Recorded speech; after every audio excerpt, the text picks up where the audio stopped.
Bom dia, turma. Então, vamos para a aula 6. E a aula 6 vem fazer uma revisão sobre a formação do povo brasileiro, ou seja, a nossa miscigenação, a nossa mistura, que aconteceu pelo fato dos portugueses virem para o Brasil colonizar, explorar as riquezas que havia, né? Naquela época, o pau-brasil começou com o pau-brasil, depois foi para cana-de-açúcar e as minas, o ouro, diamantes e por aí vai. Por aí vai. E vocês viram que inicialmente os portugueses contaram com a ajuda dos indígenas.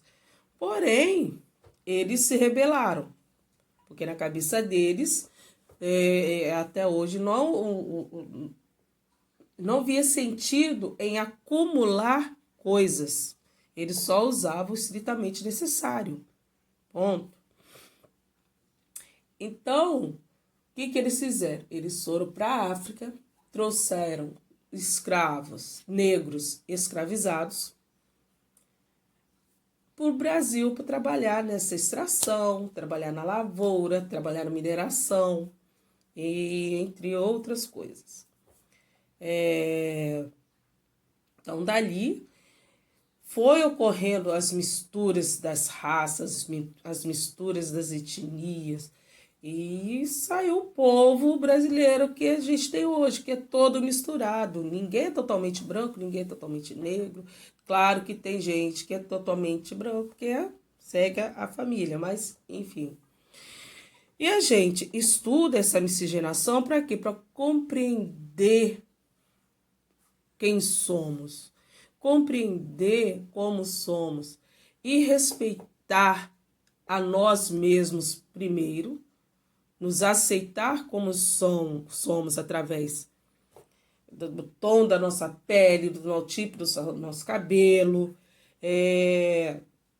respeitar o outro de acordo com a sua cultura, o seu modo de viver, o seu modo de agir. Não há cultura inferior à outra, certo? Então, é o que nós iremos rever hoje.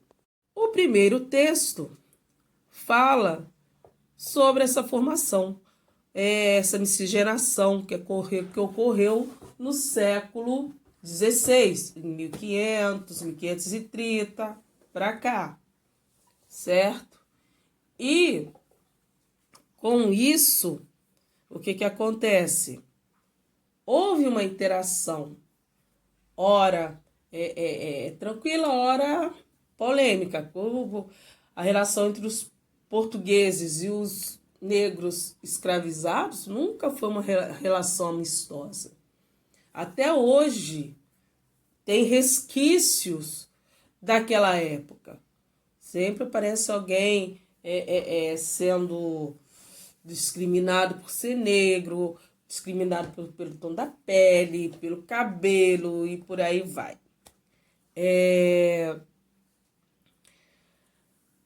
Aqui começa em relação aos indígenas. A fala quem era a etnia indígena mais numerosa, que era o Tupi-Guarani, o contato que os portugueses tiveram com eles na época, o que deu origem. Houve troca de experiências, houve troca de cultura. Os indígenas dormiam em redes, tinham o hábito de tomar banho todo dia, eles usam muitos chás para curar as doenças, eles respeitam a natureza. Então, se a gente tem uma rede em casa para balançar, isso é uma herança indígena. Se a gente toma banho todos os dias, é uma herança indígena. Ué, tinha os portugueses, não tomavam? Não, mas por quê? Onde eles moravam era um lugar mais frio, mais fresco que o Brasil. E dependendo do inverno, né, não tomava banho, porque é muito frio, muito frio. É hábito de lugar muito frio, tá? Então, não é questão de gente... como que eu vou falar? Discriminar. É diferente da gente que mora em lugar quente. O Brasil tem um clima quente, mais quente do que Portugal. Tem comparação. Com isso, essa interação dessas trocas de hábitos fez o quê? Fez com que muitas coisas tivessem nome indígenas. Boa parte das cidades, de nomes de cidades, é de origem indígena. Onde eu morava em Itaperuna, Itaperuna é nome indígena. É Caminho, é Pedra Preta. Então, todo nome de cidade que começa com Ita significa pedra. Itaboraí, Itaboraí, Itaperuna, Itabuna. Pode saber que tem uma pedra ali no meio. Itá. Um dia pesquisando Tanguá, que é uma cidade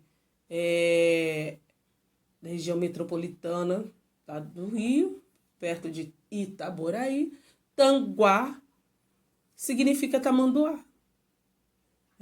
Então, várias cidades têm o nome de origem indígena. Tá?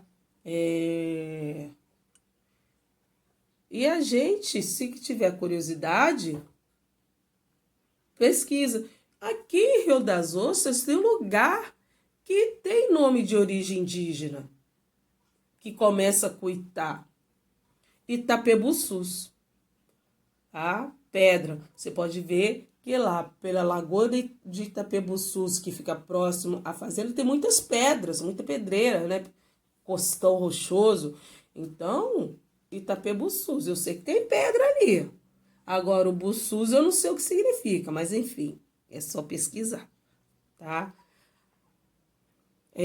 Destaca-se também na culinária, a mandioca que a gente usa diariamente, né? Na comida, é algo de origem indígena.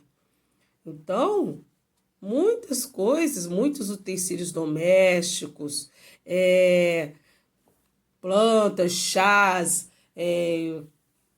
nomes de cidade, nomes de lugar, tem origem indígena e faz parte dessa miscigenação.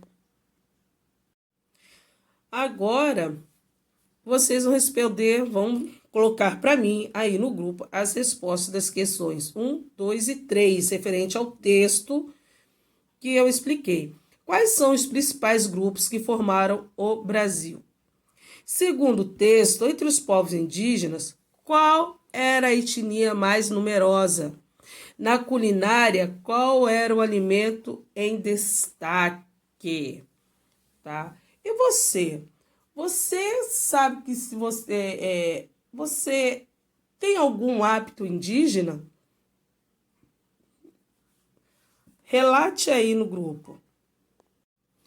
Então, se vocês leram com atenção o texto, a pergunta, procurou a informação lá, vocês viram que os principais grupos que formaram o nosso país, né, o grupo de pessoas que formaram o nosso país, foram os indígenas,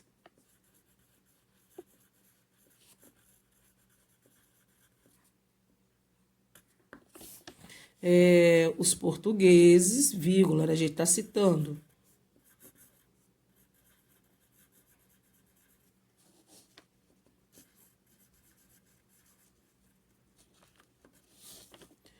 e os africanos.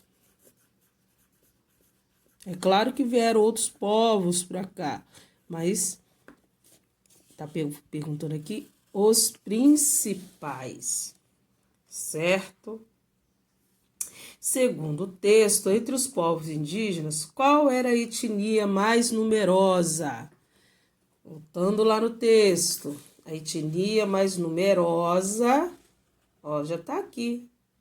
Só ler a pergunta Resposta: os tupis guaranis.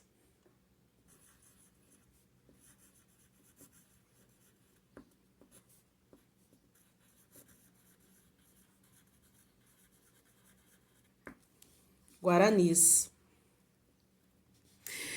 Na culinária, qual era o alimento em destaque? O que se usava muito naquela época? Ó, e se usa até hoje em dia. O uso intensivo da mandioca. A mandioca, se ela for comida crua, ela é venenosa.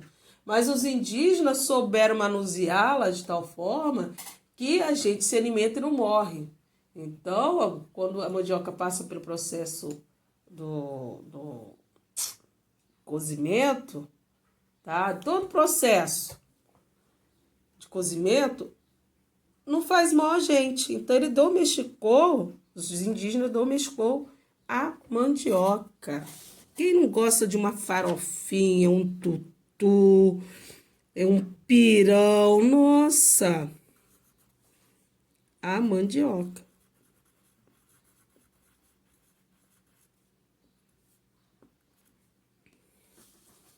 A mandioca. Aqui tem uma curiosidade, tá? Que no ano de 1854, o presidente dos Estados Unidos fez a uma tribo indígena o propósito de comprar grande parte de suas terras, oferecendo em contrapartida a concessão de uma outra reserva. O texto da resposta do chefe Seattle, distribuído pela ONU, Programa para o Meio Ambiente, tem sido considerado, através dos tempos, um dos mais belos e profundos pronunciamentos já feitos a respeito da defesa do meio ambiente. Então, os indígenas, eles estão intimamente ligados à natureza. Tá? Eles sabem lidar com a natureza, eles sabem respeitar a natureza. Eles reconhecem o sinal que a natureza dá de quando ela precisa descansar. Por isso, eles vão morar em um outro lugar. Tá? Eles retiram somente o que é necessário para eles sobreviver aquele dia ou durante um tempo. Eles não pegam a mais que isso. Então, podemos falar que os indígenas, eles vivem de maneira sustentável. Claro que naquela época não recebiam dinheiro, mas eles sabiam lidar com a natureza. Então, vamos ler aqui. Nosso imenso amor pela natureza. Como é que se pode comprar ou vender o céu, o calor da terra? Essa ideia parece estranha. Se não possuímos o frescor do ar, o brilho da água, como é possível comprá-los? Cada pedaço desta terra é sagrada para o meu povo.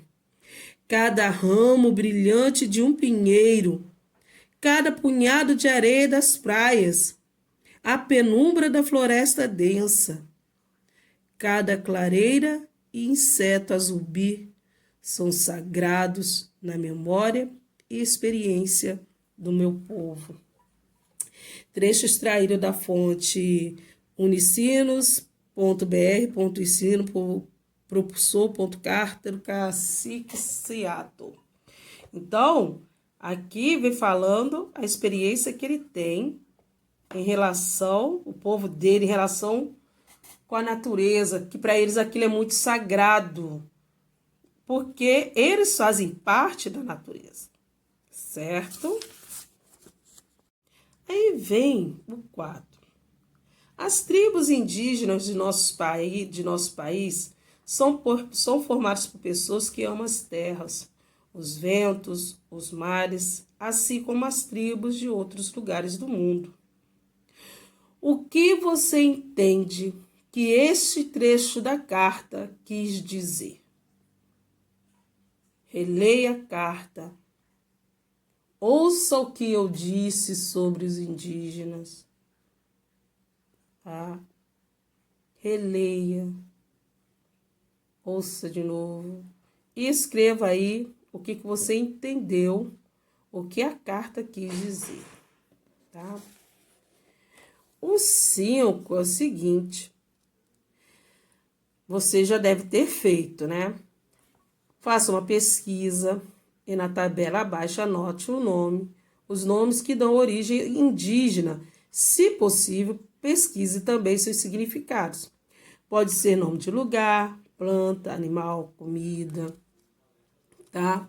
Então, naquele vídeo, segundo vídeo que eu enviei para vocês, eu falei sobre os nomes que a gente tem ultimamente com o nome indígena.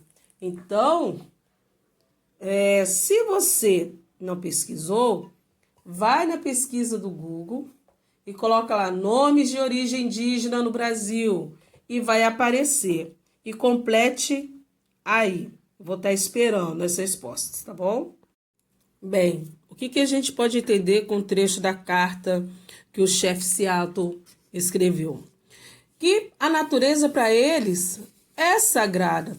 Tudo que ali, desde os insetos, as árvores, as águas, ao solo, tudo ali para eles é sagrado, porque eles vivem daquilo. E aquele sagrado, aquela natureza, aquele meio ambiente que os mantém vivos. Se eles forem para se eles fossem para uma outra reserva, eles não teriam ligação nenhuma com ela, né? Porque o povo deles já vivia naquele pedaço de terra que eles estavam há tanto tempo que eles tinham uma conexão com a natureza. Então, o que esse trecho da carta quis dizer? Que a natureza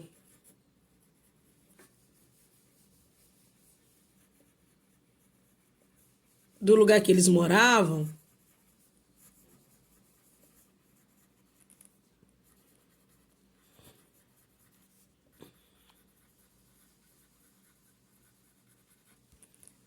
era sagrado para eles.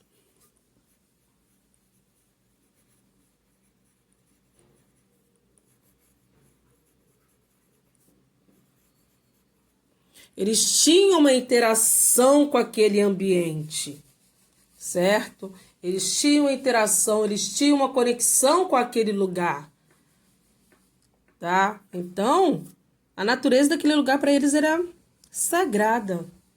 Do mesmo modo que os indígenas brasileiros tratam, né, o lugar em que eles moram com respeito, certo? Aí vem a questão dos nomes indígenas. Calhou de eu colocar alguns lá no grupo, mas eu vou colocar uns aqui. Nome de lugar. Pedra Preta. Itá é pedra.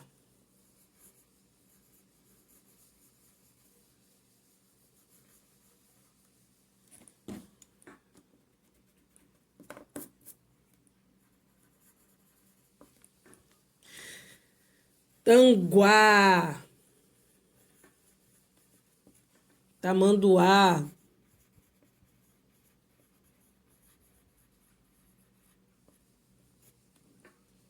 Tamanduá. Aqui Rio das Ostras tem Itapebuçus. Vou pesquisar, esqueci, ó. Itapebuçus. Vou pesquisar aqui. E vocês completem aí. Bem, aqui tem o restante da resposta, tá? Aí vocês viram que Itapebuçus é grande pedra achatada, viu? Então, tudo que tiver Itá significa pedra. Tem pedra ali no meio. Agora, o 6 está falando sobre o personagem da Turma da Mônica, que é o Papa Capim, tá? E ele é um indígena bem integrado com a tribo dele, ele protege a natureza. Vocês podem ver, quem já leu, ele só caça se for necessário, e se ele vê que o animal tem filhote e tal, ele não caça, tá? Então, é um personagem representando os povos indígenas do Brasil.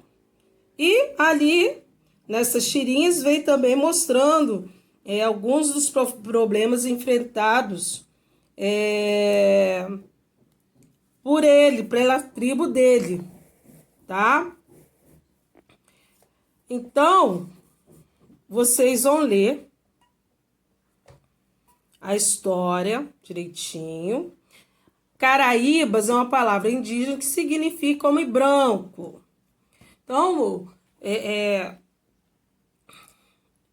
como que ele sempre está entrando em contato e mostrando os conflitos. Então, o que você vai fazer agora no número 6?